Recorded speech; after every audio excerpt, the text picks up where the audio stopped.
Hello, Siobhan. Welcome to our second HubCast, and thank you so much for joining us. These HubCasts are just an idea that came together, and really it's just a conversation with things that are happening or things that we are seeing. And I just thought of you immediately because both of us actually talk about resiliency quite a bit. And you are Siobhan Murray from Twisting the Jar. You're a psychotherapist, a coach, and an author. And we shared a panel together at the 100 Women in Finance on the 13th of February. And it's hard to believe it is like a completely different world because we hugged each other and we got to know each other quite well in a room of 200 people, which we can't do now. So we'll just spend about 15 minutes. It's whatever comes up. Let's have a chat. Let's see what we're seeing. Before I start, I'd make sure that I've introduced you properly and there's nothing you'd like to add. And I'd love to know why you called it Twisting the Jar. Aw. Well, it was so lovely to meet you. And I actually I thought you were going to say April in my head. We met in April. I can't believe it was February. And you're right. And we did get to hug and we did get to be in that amazing space all together. It was incredible. And, I think in time we'll get to do something similar, a little bit different maybe, but something similar. And thank you so much for having me on. I think this is such an amazing idea, and Yeah. it's lovely to see you. Yes. It, Twisting the jar, gosh, yeah. I mean, what a bizarre when people say, why on earth do you call your company Twisting the Jar? And in a nutshell, my mum, when she was 32, she had a brain hemorrhage. And she, having said that, here's a level of resilience that shows adaptability to life. She's cocooning in Rathfarnham, 75 years of age, phenomenal. She's busy making masks out of socks currently. She moved on from t-shirts, she's on to socks. But she had a brain hemorrhage when she was 32. She was left slightly paralyzed down her left side. So roll on, good few years later. And I will never forget, I was an older teenager. We were standing in the kitchen and she was trying to open a jar to make spaghetti bolognese. And she still didn't have full, proper power. And she still doesn't. She's still weaker in her left side. So she couldn't twist the jar open. And here's the thing though, she asked me, would I twist the jar open? Would I open it for her? And I couldn't do it. She said, close your eyes and visualize yourself twisting the jar open. And I did. And that gorgeous sound when you hear the Yeah. jar pop and you're like, yes. But in life, most of us try to twist the jar open ourselves.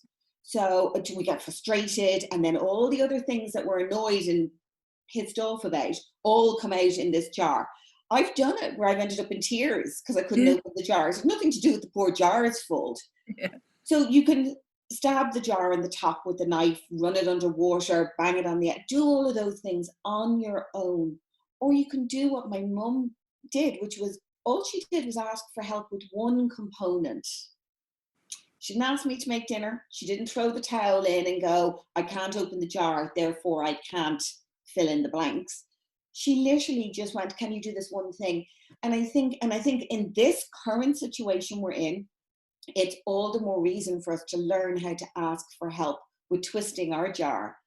Just the one bit that we need help with so we can get on with doing all the other stuff without frustrating ourselves and beating ourselves up that we can't do that one thing. Yeah. So that's why I came I up love with it. twisting the jar.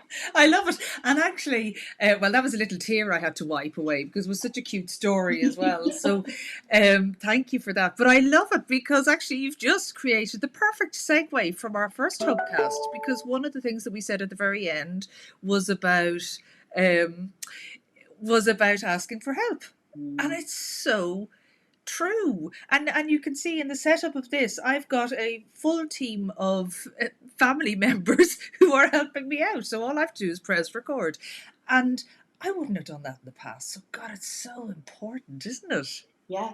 And and that's the thing, is that okay, not everybody has a family who can do this or do that. By and large, if you've got teams, I can guarantee you they know how to press buttons. They mightn't want to do it, but they Yeah. do know how to do it. But it's as easy to put a note on a social media platform you're on going, I'm really interested in trying to do this. Could somebody give me a hand? But Yeah. I don't know, we get scared of asking for help. And then we get sucked down the rabbit hole of that fear and all those other great things that we're Yeah. good at doing to ourselves. And then it stays that great idea in our heads and we don't do anything with it. Yeah, and actually, I come back to fear because the first thing I wanted to ask you about, because you seem to be thriving, I know I'm thriving, Mm. is COVID guilt. Yeah, isn't it interesting? Yeah, Yeah. yeah. And you know, it's one of those things that I'm seeing with some of the corporates I'm working with, Hmm. that people who are now working from home, and they are thankfully in a position where they haven't experienced any major trauma and loss Mm. in their immediate circles. And I think that's important to say that, you know, I suppose it falls into two different camps. There are those that are experiencing this in a very, very different Yeah. way, in a very traumatic way. There are those that are experiencing it in a, it hasn't touched them. I've actually spoken to people who don't even know anyone who's had COVID, Yeah. you know, who's fallen into the 80% of, I've had COVID, I've tested Yeah. positive, but I'm grand. They haven't even experienced that. So for them, they're sort of, they're experiencing all this going, why am I staying at Mm. home? Why am I not working? And then there's those that actually find the ability not to be on the hamster wheel, that enforced get off the hamster Mhm. wheel, as a breath of fresh air. Yeah. You Yeah. know, it's one of the things I deal an awful lot, and you know this, with people either having experienced or recovering from burnout. But I'm talking about serious, Yeah.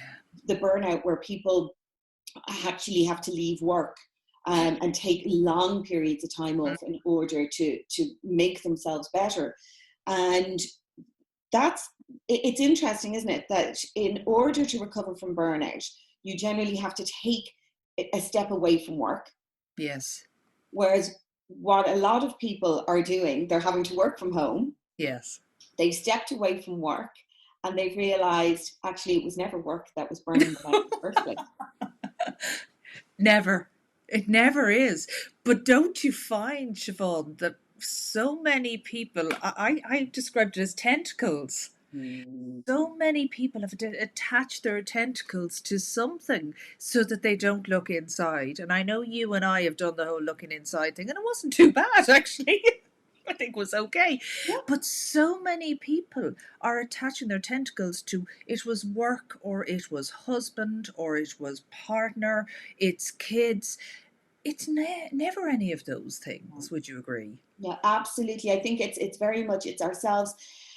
I talk about, and I think I may have said this. I did actually when we did in February, this whole thing about self-care, Yeah. and that self-care is getting your hair done and your nails done, and this Oh, is yeah. for women.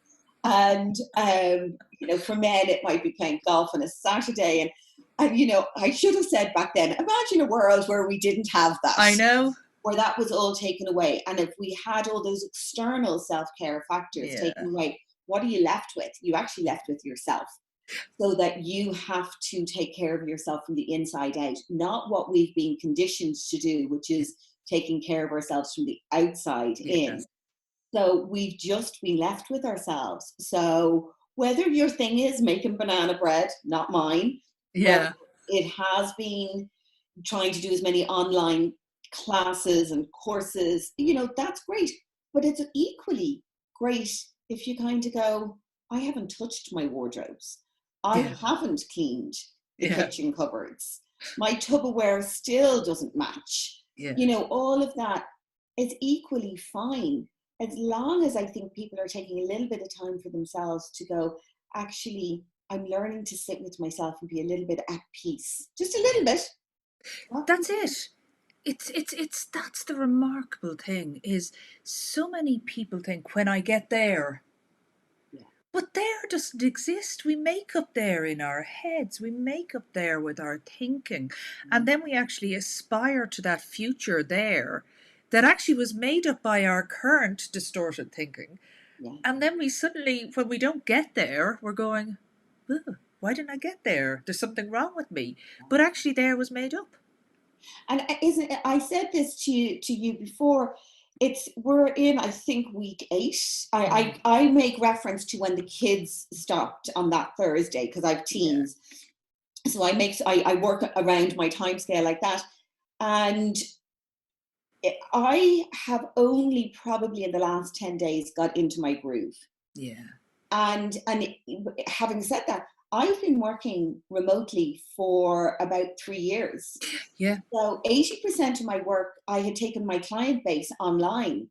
So it was only about 20% of my work, which was face to face, whether it was face to face with one to one clients or with corporates. So, okay, now I've had to put all of it online. But other than that, I'm used to working remotely. Mm, But it still took me a while to be in my groove of the yeah. kids being here all the time, Yeah. of just the little changes.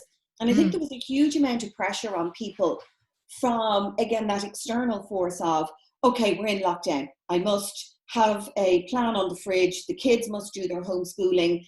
Then we must do arts and crafts at this time to this time. Then we must make banana bread. Or whatever it is, and people were trying to again do too much yeah. Yeah. too quickly. And it's like, this is a bit of a contradiction, it's like doing a marathon without knowing the finish line. I Yeah. said that to somebody and they said, yeah, but then that's not a marathon. But the concept. Well, It is up here. I yeah, get the point. But you're right. It's like that people are still trying to live in that I must be busy. Everything must be the same. And you're in a completely different territory, but your mind has not caught up with the fact that your territory is different. And I feel that the people are really thriving, people who are thriving are the ones who actually have gone, oh, I have a whole new map. I have a whole new world.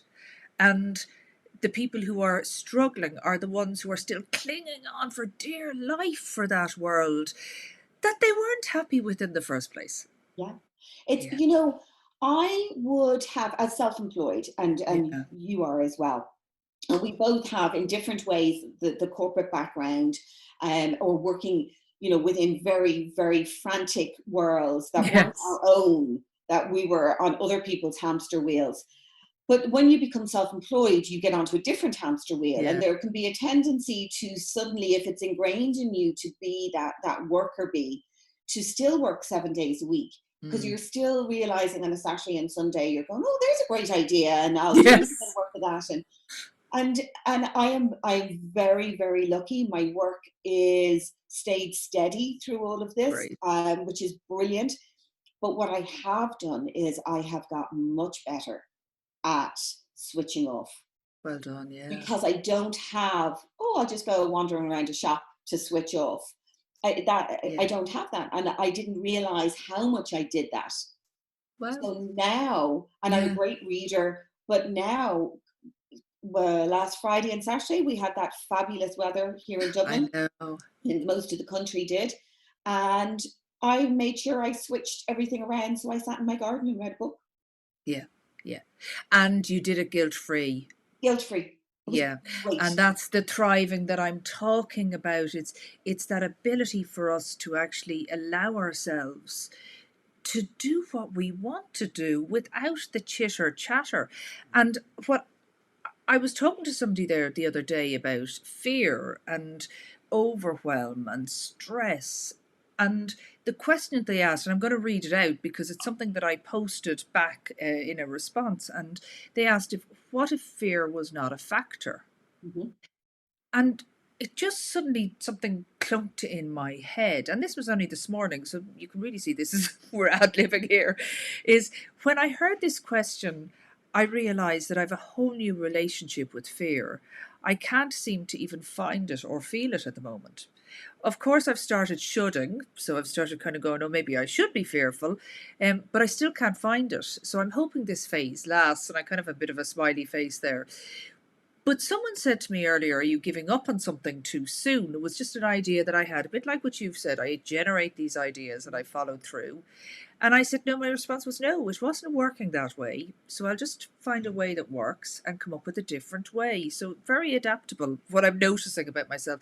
And then I had this realization and I realized that a lot of my fear of failure came from my thinking about what other people thought of me. And that fear always resulted in stress and overwhelm before anyone had even commented. So I don't know where that's gone, but it actually has gone. And it was like a huge mind blowing insight, but it was so subtle that I didn't have the aha moment. But what I did realize was most of that stress that I had created in my former life, whether it was in corporates or raising three kids, Mhm. is gone, because I could have easily brought it along to COVID world, but I didn't. I've adapted. Right. And isn't it, it's so, I'm very loath, even with my psychotherapy training and my psychotherapy hat, I'm very loath to go down the old touchy feely side of it, because Yeah. I a single mom and I'm very, very practical. But isn't it amazing that when we have, the idea of literally sitting on top of a mountain on our own and having time to self-reflect, which is what we've been catapulted into in some shape or form, Yes. that we actually realize some of these little things, that these little nuggets, going, why was I doing that to myself? No one else was doing it to you. It's, and I talk about resilience as what we need in order to ensure that we don't get burnt out again. But Yes. I talk about it not necessarily, I find it a little bit hard pill to swallow, the bouncing back bit Yeah. of the whole resilience, and the adaptability. Yeah. And what you just said to me there, that adaptability, that something wasn't working, Yeah. so you were going to either go back to the drawing board or go, actually, maybe that wasn't really what I wanted to do. That's it. That's where the bouncing back is. But isn't it funny how language actually can have a different take for different people? Oh, So different. And there we go. language. My bounce back is okay, that didn't work, move on. Yeah, Build a bridge, get on yeah, with it. yeah. And you have a different take on resiliency. Yeah, it's very much, for me, it is about the whole adaptability. And Yeah. I think because I, when the kids, I always pinpoint back to when the kids, that Thursday when the kids came home, Mm, and it was such a shock to everybody, to the teachers, the parents, the childcare workers. Everybody was in crisis management. So I don't call this homeschooling, I don't call it remote working, I call it crisis management existence, yeah. which we're now sort of starting, I think, to come out very slowly. But it's the language that we use to ourselves of, um, I think the fear of resilience, I think people thought that they needed to be quite down on themselves. Yeah. Yeah. That, don't show, and it kind of ties into what you were saying about the guilt Yeah. of being okay with this, because there are a huge amount of people that are okay. They're realizing they're more productive, working from home. Yeah. They actually like the time with their kids. There's some who can't stand being with their kids 24/7, Yeah. and equally that's fine as well. Yeah. We're not all the same. I have no desires, and never did, to be a teacher, and I don't No. understand first or second year maths, and nor do I want to, and nor do No. my kids want to have Parents to were take it. never. No, it's so true, and we've taken on that. But actually, just to allow yourself and give yourself permission Yeah, not to actually be the superb maths teacher going back and doing quadrants and theorems and all sorts of stuff that I've no memory of at all. And it does. My father, actually, he's nearly 90 years of age, mowed the lawn last Friday. And we have a photograph of it, and it'll be a beautiful memory and everything, but it just showed such resiliency for him, because it's a large garden. It wasn't just a little small patch, it would have taken him 2 hours. But he did that on Friday, and he's just adapting and getting on. In fact, we laugh in our house. We go, aren't our parents really huggy now because we can't hug them? It's like it's one of those things. it is. It's just. I do. I think this has been a really interesting Yeah. time for everybody. I think it's been a time to realize things that you don't want, Yes. not necessarily things that you do want, Yeah. because we don't know what tomorrow where what it's going to bring. No. It's very much. I talk about it as there's two phrases that I have. One is control the controllables. Hmm. And if the controllables for today is what I am going to put on the table for breakfast, lunch, and dinner, and get myself out for a walk, if they're my controllables, Yeah. and I can then slot anything else I have to do in around that, happy days. So if that's That's it. because I don't need to start learning French or German or, No. doing yoga. If I wasn't doing yoga beforehand, I don't need to try and do it now. Unless, again, I think try and put routines in place that are as near to what you had before if they worked for you. But Yes. if they didn't, my other big thing is, and this is for me, this is for the individual person, is we've lived a world, and you know this from being in corporate and being in such a high achieving world, is we've been bullied into lift the bar, Yeah. raise those expectations. And my thing is, and I say it to the kids, I say it to my friends, my clients, lower the bar. Yeah.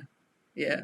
Bring Yeah. that bar right down. So you're limbo dancing Yeah. right underneath a Yes. very low bar. Yes. It's lower the bar. And we actually talked about that. We did a webinar for Leaving Cert kids. And actually, we have the fourth one today. Now, whether anybody will turn up, we don't know yet because um, they're in complete different limbo, but a limbo. And that's what we said. Raise your expectations by lowering the bar. It's just so brilliant. Isn't And they saw that. Young people are really adaptable, that they saw that. it? Um, it's lovely actually getting this insight because some of what I've been coaching clients with is around normal. Yeah. And one person I was coaching last week, and he was at odds to keep coming back to, but I just wanted to get back to normal. And I went, what's normal? And he was trying to describe when we could all be in the office and we were doing this. I said, but that's why you appointed me as a coach, because it wasn't working. Your business wasn't working. You needed help and support, and you wanted to be coached through that. Why do you want to go back there? And he kind of stopped. Mhm. So what do you have say to this normal? It's we see we intrinsically don't like change. Yeah. As human beings, we don't. I mean, if we adapted to change as easily as people think, then we'd all lose weight, put on weight, stop smoking, stop drinking. Yes. We do all those things, go, oh, that's great. We Yeah. don't. We hold on to what we know, whether it was good for us or bad for us, whether it's our Yeah. jobs, our Yeah. environments, our businesses, our health. So change we don't like. So in our heads, we're still, it's like holding on to the raft boat going, but I just I want the waves to stop. I want it to go back to normal. But we want to go through the change to get to the other side. Yeah. And, we change all the time. And I know this was discussed on your previous hubcast, is change happens every single day. Yeah. It just happens really slowly. And I Yeah. think the change that happened to us 8 weeks ago happened so quickly. The change on the other side is going to happen much more slowly. Yeah. But it isn't, we talk about even the new normal. I'm not sure I even like that term either, Yeah. that language around it. It's creating a new way of living. Yeah. And is it a better way of living? That depends. There are some people who've lost Mm. their jobs. There are some people who've really had to reevaluate their situations. Is it a different way of living? Absolutely. And Yeah. are we being given the opportunity to start pretty much again with a clean slate without having to drive ourselves demented on the hamster wheel? Yeah, I think we are, as long as we ask for help and support Yeah. and Yeah. that connection. So, there is that. None of us have to do this alone. No, isn't that so funny? And I was going to naturally finish because we tried to keep these short and Mm. snappy, but we have finished this hubcast at the exact same place as we finished the first one, about asking for help. And it's amazing because it's something that I was always I have to do it myself. I have to do this. I have to do that. I have to achieve. And actually, that was all that overthinking. Whereas to ask for help, like your mother did, which taught you so much, Yeah. um, it's a lovely way. And actually, maybe that is going to be my motto now for these, is asking for help, Yeah. because it's keeps coming up. And for kids, for adults, for our whole community, for going back into the workplace, asking for help. Yeah. Yeah, that's my final little remark. Any final little sign offs from you, Siobhan? It's been lovely. I think what you said, I loved, which was raise your expectations by lowering the bar. I loved that. Yeah, I yeah. You think can that. have that one. Thanks. I'll The credit you. next book. I'll credit you it. Thank you, thank you. Lovely talking to you, Siobhan, and let's just keep in touch because this is lovely. Absolutely. It's Thank you been very so much. lovely. You mind Yeah, yourself. you too. Take care. Bye. Bye bye.